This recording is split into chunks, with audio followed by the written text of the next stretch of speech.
tem boca de Deus para responder, para falar e para direcionar a sua palavra. E a palavra de Deus é: este é o meu filho amado, a quem me comprazo. A Bíblia diz que naquele momento o Espírito desce até Jesus, e Jesus então foi impelido pelo mesmo ao deserto. João o Batista, aquele que foi o precursor, é preso. Ele está agora correndo risco, a sua cabeça vai ser arrancada por Herodes.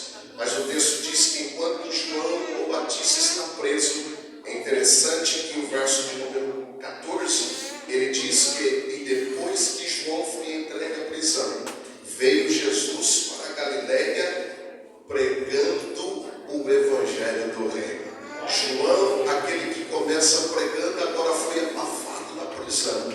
Até podem prender João, o que não podem prender é a mensagem do evangelho. Pode até colocar cadeias, pode até colocar prisões, mas a mensagem de Deus, ela é intransponível, ela alcança os corações, ela é atemporal, ela vai de tempo em tempo. Pastor, aonde está na Bíblia? Está na Bíblia quando o servo, um oficial, procura Jesus, e o texto diz que ele clama pelo seu filho que estava doente. Jesus liberou uma palavra dizendo: vai em paz que o teu filho vive. Ele sai então da Galiléia, vai até Cafarnaum, e quando ele chega em Cafarnaum, diz o texto que o filho dele estava vivo. Aí ele olhou para os seus servos e perguntou: que hora foi isso? Às 7. E diz o texto que soube-se que exatamente naquela hora Jesus havia dito que o filho dele vive. Então, enquanto você está aqui, a palavra ela não fica só aqui nesse templo.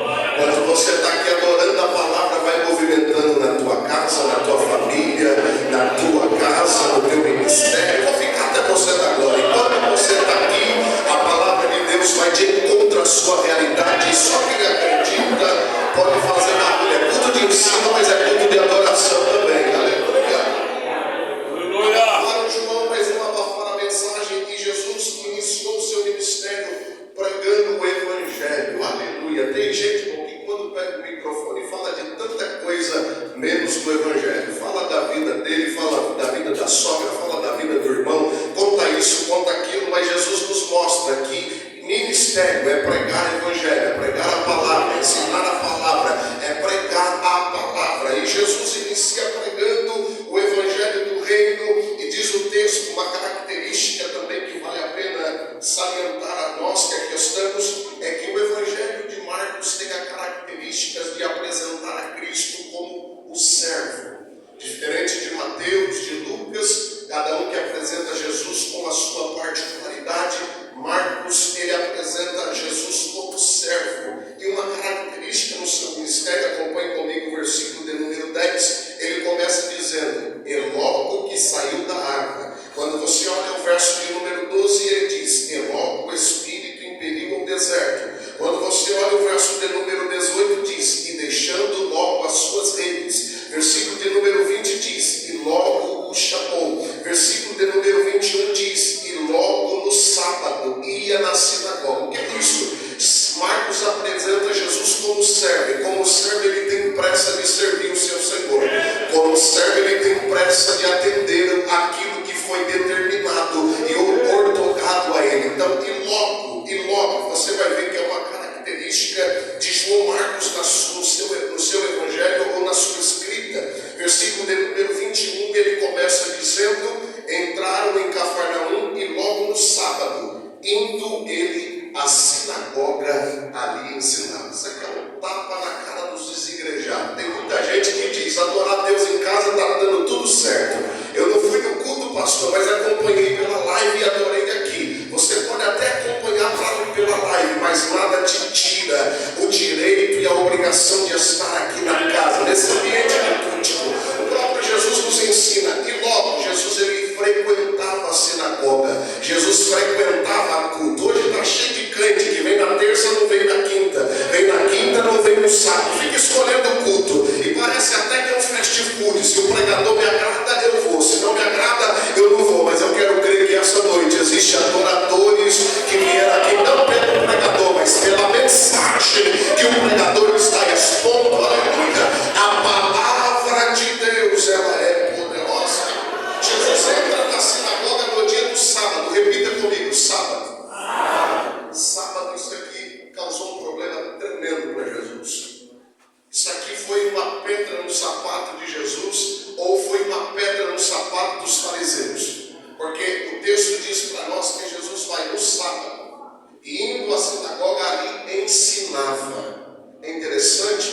Jesus ele não ia, irmão, para curar. Porque tem gente que vem para o culto, ele já vem pensando na cura. Jesus não é curandeiro. Jesus, ele é Senhor.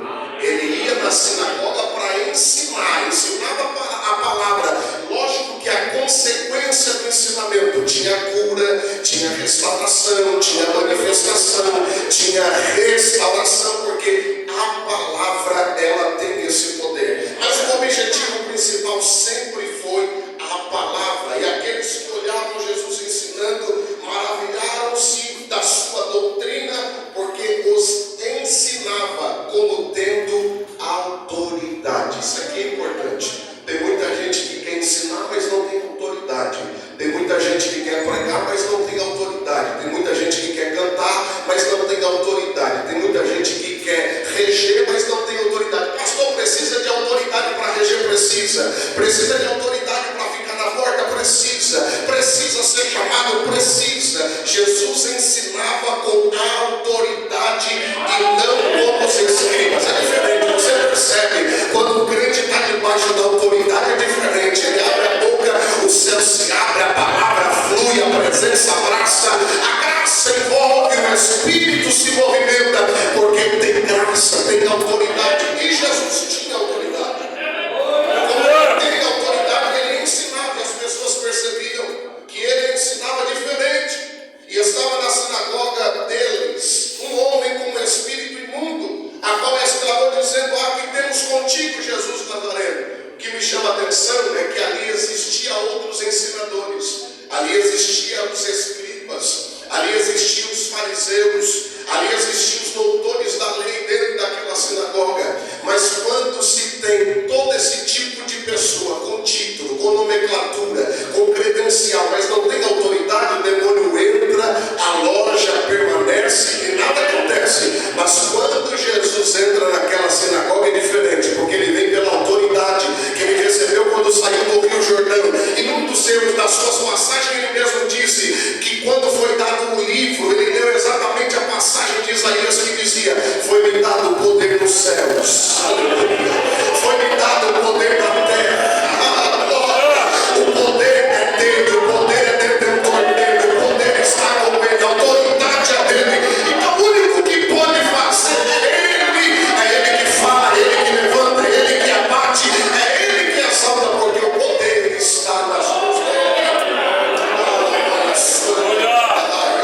Jesus entra, os demônios estremecem, aquele homem é liberto. Aí nós entramos no capítulo de número, no versículo de número 29 do capítulo 1, e pode ficar tranquilo que eu vou terminar no capítulo 3. Versículo 29, ele começa a particularidade de Marcos dizendo: e logo saindo da sinagoga, foram à casa de Simão e de André, com Tiago e João. O que é isso? A mobilidade de Jesus. O Jesus que opera na sinagoga é o mesmo que vai operar na casa. O Jesus que ensinava na sinagoga é o mesmo que vai restaurar a saúde da sogra de Pedro na casa. Você não entendeu? O mesmo Jesus que você adora aqui é o Jesus que você adora na tua casa. O mesmo Jesus que você escuta aqui é o Jesus que vai falar na tua casa, que vai mudar a tua casa, que vai entrar na tua casa, porque o mesmo Jesus trabalha tanto na igreja como na casa, tanto na igreja como na casa. Vou ficar até 9 horas, já tá bom. Se você não levantar a mão, é porque está com problema.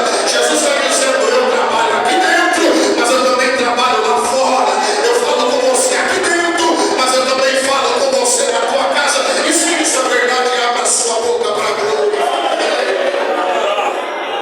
Oh, aleluia, ele vai na tua casa, ele vai na tua casa, ele vai na tua casa, ele vai na tua casa. E a sogra de Simão, verso 30, estava deitada com febre. E o que me chama a atenção é a parte C do versículo, diz assim: e logo falaram dela. Hoje nós vivemos um contexto difícil, e eu digo dentro das nossas igrejas, porque hoje é um tal de irmão degladiar contra irmão querer falar de irmão, sem contar de liderança. Ah, não gostei disso, não concordo com aquilo, principalmente quando está às vésperas de congresso. Aí Deus me livre, Deus guarde os líderes, Deus guarde os pastores, porque é um cochicho só. E quando nós olhamos o texto, diz que a sogra estava deitada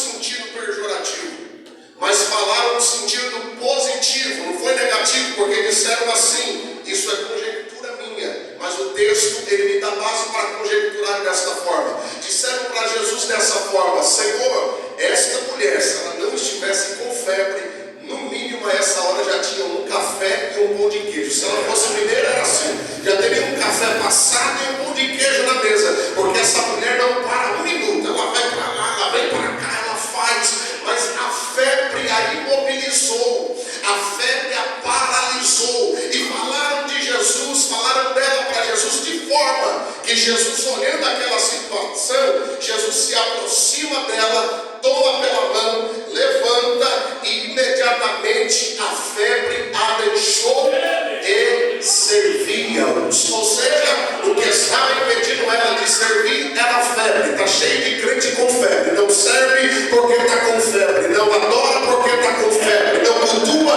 porque está com febre, não coopera porque está com febre. Mas essa noite, Jesus de Nazaré entrou nesta casa, ele te toma pela tua mão e diz: febre, sai dele, febre, deixa ela, febre, sai dele, porque a noite de você ser restaurado para retornar e voltar a servir. Quantos entendem essa palavra? Glorifica pela palavra. Quantos recebem essa palavra? Adora pela palavra. Quantos sente Deus na palavra? Glorifica pela palavra.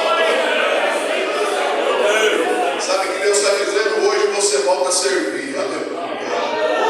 Até você que pensou em entregar a chave, entregou o carro, Jesus está dizendo: a febre sai hoje, e até quem não servia vai voltar a servir, porque Jesus entrou na casa.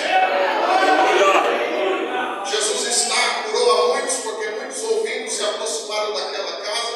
Alguns dizem que o fato, isso aqui é para descontrair, diz que o fato de Pedro ter negado Jesus é porque Jesus curou a sogra. Eu não sei, eu não tenho um problema com sogra, né? Graças a Deus eu não tenho problema, porque a minha já mora com o Senhor. Mas se alguém tiver problema, eu não sei, mas alguns dizem. Seguiu então Simão e os que com eles estavam.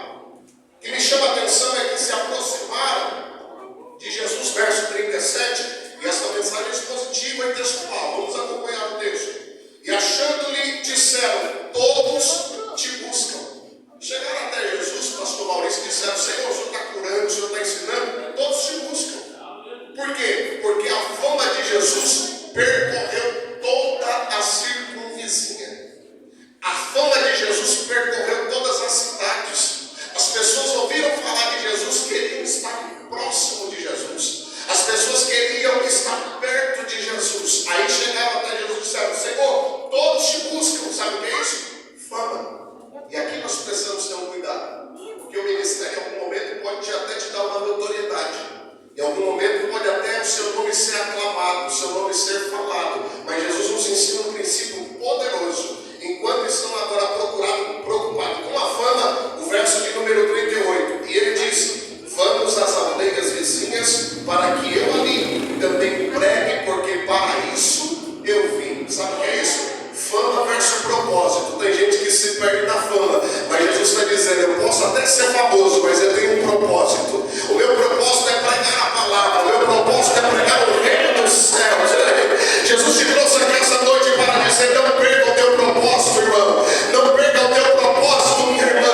Não perca a sua identidade. Jesus te chamou não é para ser bajulado, não é para ser paparicado, não é para ficar recebendo tapinha nas costas. Jesus te chamou para pregar o evangelho, para fazer a obra, para servir com excelência. Então Jesus não deixa que a fama atrapalhe com o propósito. Nós temos maturidade para isso. Entender que a fama é normal e natural, que vem em algum momento da nossa vida. Mas o que nós não podemos perder é o propósito de quem somos, a identidade de quem somos, o propósito para que nós existimos e o que devemos fazer. Jesus está muito bem definido com isso, dizendo: para isso eu vim. Aí você entra no capítulo, verso 40, a cura de um leproso que se aproxima de Jesus e pergunta: Senhor, se o Senhor queres, Ele pode me limpar. Aí Jesus olhou para ele e disse: sim, eu quero. Porque se tem um que é o maior interessado em mudar as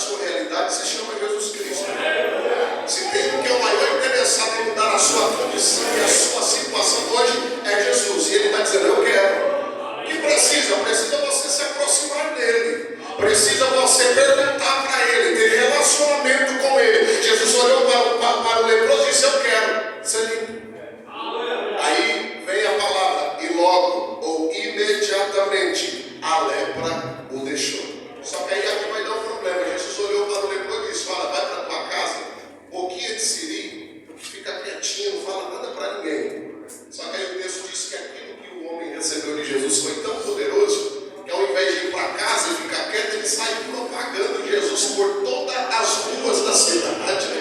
Aleluia. Eles estão dizendo: olha, Jesus me curou, Jesus me transformou, Jesus me curou da lepra. Aí você entra no capítulo 2 já dizendo que havia uma multidão dentro da casa. Isso é o contexto do capítulo 2. O capítulo 2 ele começa, e alguns dias depois entrou outra vez em Cafarnaum e soube-se que estava em casa. Isso aqui não é jargão de pregador, isso é palavra. Jesus está na casa. Aqui dentro vai ser mensagem perfeita, jargão de pregador. Não, Jesus está na casa. E quando se soube que Jesus estava na casa, todos correram para lá, porque queriam tocar, porque queriam vê-lo, porque queriam receber a Jesus. E o texto diz que uma multidão se aproximou daquela casa.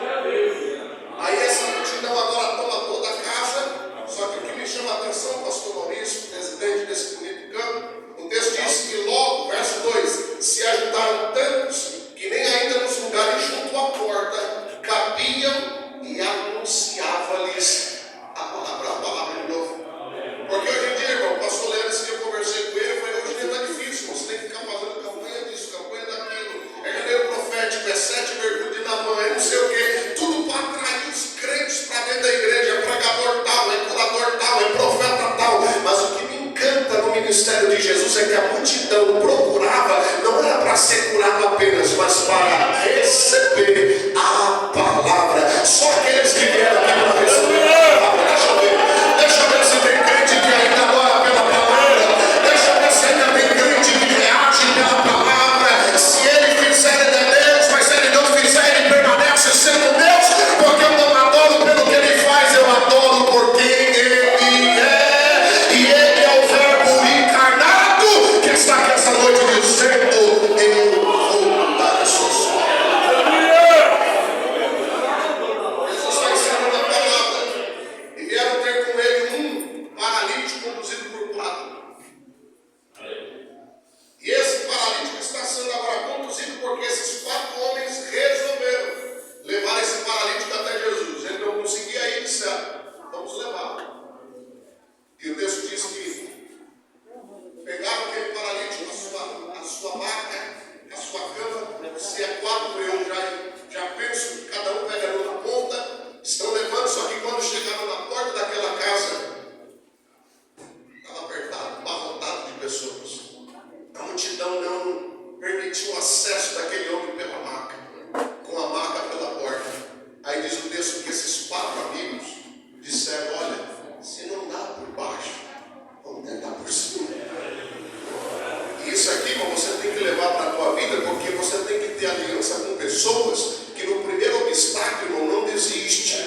Não, pessoas que vivem o teu sonho, porque o sonho de levar o paralítico, o sonho de ser curado era do paralítico, mas aqueles homens resolveram sonhar o sonho daquele paralítico e levaram ele. E na primeira dificuldade, obstáculo, disseram: não vamos parar, porque está cheio de obreiro, de pregador, de pastor, de crente, que a primeira prova joga toalha, a primeira prova murmura, a primeira prova quer entregar. Mas esses 4 amigos disseram: se não dá por baixo, nós vamos por cima. E aqui é um segredo: quando chega por cima, o texto diz que despegaram o teto daquele telhado exatamente aonde Jesus se encontrava. Não é sobre fazer bagunça no telhado, é sobre saber o lugar exato aonde está a presença de Jesus. Se você sabe onde ele está, abra sua boca para adorar. Se você sabe que ele está aqui essa noite, começa a destelhar essa casa com glória, começa a destelhar essa casa com adoração, porque vai ter restauração da tua vida. Diz a palavra de Deus. Oh,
evangelista inverter situações, né?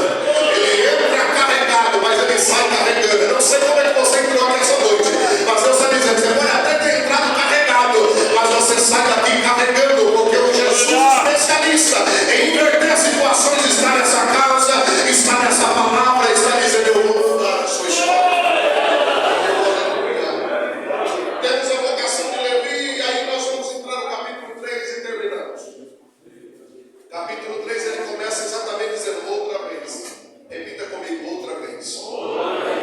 Entrou Jesus na sinagoga. E o que é interessante é que ele vai no sábado. Os fariseus já estavam doidos já com Jesus de ficar no sábado ensinando e curando dentro da sinagoga. Quando você olha o versículo 21 do capítulo 3, leia comigo.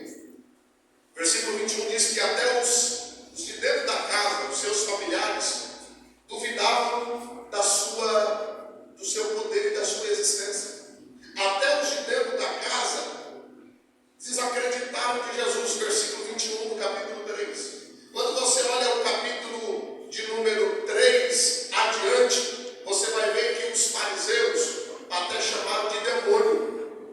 Então uns duvidam da sua existência, do seu senhorio, duvidam da sua identidade como Cristo, Filho do Deus vivo, coisa que o Espírito revelou para Pedro, mas e tem outros que agora vai chamar ele de demônio, e nem por isso você vai ver Jesus chorando pelos cantos. E nem por isso você vai ver Jesus fazendo biquinho, irmão, e dizendo, não quero mais não. Olha o que o texto começa, e outra vez. Porque se tem aqueles que jogam contra, Jesus está dizendo, pode jogar contra, pode desacreditar, pode perseguir, pode tentar matar, pode caluniar, pode apedrejar, pode fazer o que quiser. Jesus está dizendo, outra vez. Sabe isso? Patente outra vez, não pare. Jesus está dizendo, eu não paro no não que os outros me deram, eu não paro nas pedras que me atacaram, eu não paro nas calúnias que se levantaram contra mim. E diga-se de passagem, vão levantar muitas, se não levantou, se prepare, mas o que o céu está dizendo é, não pare, tente outra vez, continue outra vez, persista outra vez. Se tem uma coisa que encanta os céus é persistência. Se tem uma coisa que chama a atenção de Deus é constância. Se tem uma coisa que encanta os olhos de Deus é constância no ministério. O texto diz que Ana subia de ano em ano para sacrificar e para adorar. Ela não tinha filho, era estéril, mas quando Deus abriu a madre e deu um filho Samuel, você vai olhar no capítulo 3 que Ana mesmo assim continua subindo ao templo para adorar. Sabe o que é isso? Ela está dizendo, se a madre está fechada, eu subo para adorar, mas se ele abre a madre, eu continuo subindo para adorar aquele que abriu a madre. E se você pode adorar essa noite, faça barulho de glória, adora ele essa noite.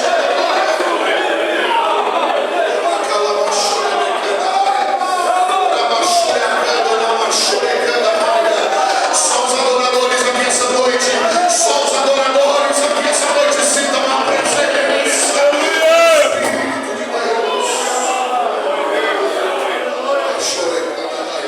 Olha para esse irmão do teu lado, liga para ele, não para, deixa outra vez, liga para ele, não para.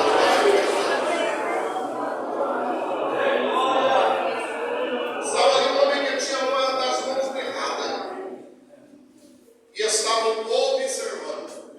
Porque se tem os que adoram, tem os que observam. Se tem os que vêm pela palavra, tem os que vêm para assistir, para observar. Isso é característica de fariseu. Aí os fariseus estavam observando isso, dá para nós ideia e imagem para pensar. Que este homem foi colocado ali propositalmente. Nobre dele de Cristo. O que dá a ideia do texto é que pegaram este homem com a mão mirrada e disseram, vamos colocar na sinagoga no dia do sábado, só para ver se ele vai curar, porque se ele curar, vai ser o momento que nós queremos para matá-lo. E você vai ver a sequência do texto, que é isso que diz o texto. Só que aí o texto diz que quando Jesus olhou, disse ao homem que tinha a mão mirrada, levanta-te e vem para o reino. Levaram esse homem e deixaram ele escondido lá, pastor Maurício, tudo de caso pensado. Passou na igreja disso, tem, irmão? Essa não tem aqui, glória a Deus. Se você baixar da grama, tem bastante. Aquele que observa, aquele que vem, irmão, já com segunda intenção. Só que esses sempre estão nos corredores e nas laterais. Ele nunca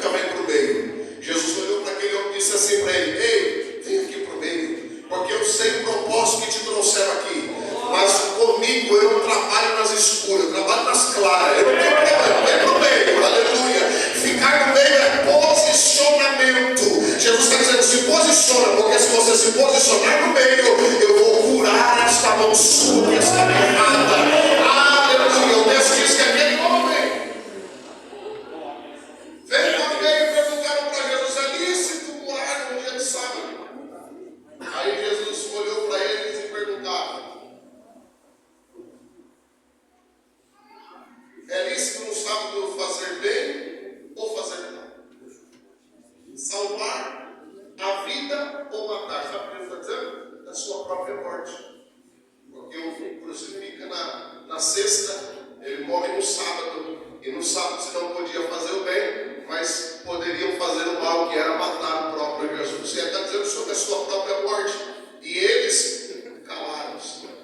E olhando para eles em redor, com indignação, condoendo-se da dureza do seu coração, porque se tinha um homem com a mão mirrada, existiam pessoas com o coração mirrado. E o pior problema é esse: pessoas com o coração mirrado. Está no culto, mas não está no culto. Ele está na igreja, mas não pertence ao Deus da igreja. Ele só sabe ver defeito, ele só sabe criticar. Jesus então olhou para aqueles que estavam ali e, tendo saído, olhando para eles em redor com indignação e dureza do seu coração, disse ao homem, porque ele está dizendo para esses que estão com o coração esquecido, esses que estão com o coração endurecido, esses que estão com o coração errado, não existe mais solução para eles, porque há uma rejeição pela palavra. Mas para esse que saiu do canto, veio para o meio, Jesus disse: estende as suas mãos. A Bíblia diz que quando Jesus disse estende as mãos, segundo alguns pensadores vão dizer que ele não podia estender as mãos, porque a mão era mirrada. Mas quando Jesus disse estende as mãos, aquilo que ele não podia, ele começa a fazer. É Deus dizendo: aquilo que você não podia, hoje através da palavra de Jesus, você sai daqui fazendo. Aquilo que era improvável, impossível, você sai daqui essa noite desfrutando, você sai daqui essa noite curado, você sai daqui essa noite restaurado, porque a palavra de Deus tem que se e aqui eu termino porque o tempo foi. A Bíblia diz: e ele estendeu a mão. E quando ele estende as mãos, é Jesus dizendo para ele: eu sei porque te trouxeram aqui, mas só para mostrar que eu sou Deus e que a graça ela inclui, não exclui. Estende as suas mãos, te trouxeram aqui para arrumar pretexto contra mim, mas a minha graça ela vai além disso. Estende as mãos porque eu resolvi curar a sua vida. Estende as mãos. Estender as mãos fala de você revelar para Cristo as suas deformidades. Estender as mãos fala de você revelar para Cristo as suas incapacidades. Estender as mãos fala de você revelar para Cristo as suas misérias. Porque tem gente que até a oração é de fariseu. Ele vai orar e quer dizer: ao Altíssimo Deus que está no trono das águas. Não. Diante de Deus não precisa carteirada, não precisa formalidade. Diante de Deus, Jesus ensinou assim: quando orares, orareis assim: Pai nosso, ou seja, Abba Pai, Paiinho, que está nos céus, aleluia. Ele está dizendo: você não precisa de formalidade aqui essa noite, você só precisa entender que você é filho e que ele é pai, que você é filho e que ele é pai. Se ele é pai, abra a boca, peça para ele, agradeça a ele, fale com ele. Aleluia! Meu Deus!